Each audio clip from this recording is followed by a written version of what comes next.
people in their, let's say you're talking to someone in their 20s and 30s versus talking to someone, in their 50s, 60s, 70s. How is your conversation different with those two types of people? Like how do you get through to them? Great question. So before I answer the question, let me say something about myself. What drives me is not the desire to live longer. That may sound crazy. Or even to live healthy longer. That may sound crazy. Why would I be doing this? Why would I be dedicating my life to this? The answer, the explanation, is mathematical. My work is hastening the defeat of aging.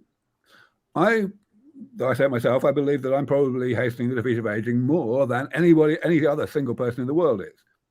But still, the difference between how soon aging will be solved as a result of, because I'm doing this, versus how soon it would be solved if I had instead done something else with my life, it's a few years.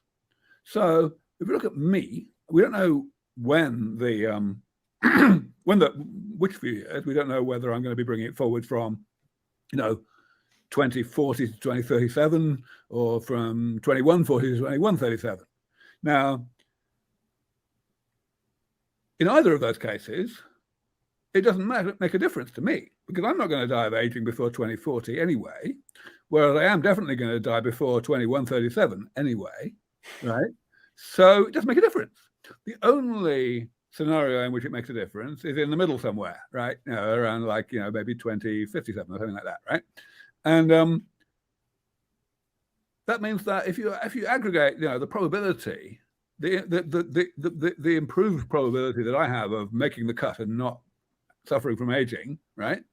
It's only a few percent at best, right? And that's that's rather underwhelming, really. Whereas, if we think about it from a humanitarian perspective, every single fucking day that I'm bringing forward the defeat of aging, I'm saving 110,000 lives. I mean, that's quite easy to get out of bed for. Right? Yes. Right. And so the thing, to come back to the question you asked, is it seems that basically nobody thinks about it that way, even though it's just mathematically obvious, right? Everybody's thinking mostly about themselves. And so, yeah, I mean, people, I have almost no donors over the age of 70. Because they basically, people at that age overwhelmingly feel it's not going to be in time for them. And as far as I can tell, it isn't as fashionable as I thought it was to care about your kids. Right? It's crazy.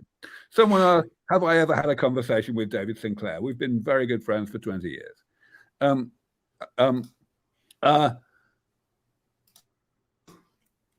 Key thing is, it's true at the other end of the spectrum as well. Youngsters, by and large, don't get on top of this. They don't really,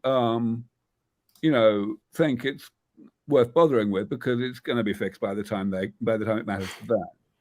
That, however, is by no means so universal as the other end of the spectrum, of the age spectrum. There's a lot of youngsters who totally get it. Even if it's only, even to the extent that they do think about themselves, which, as I say, is mathematically dodgy.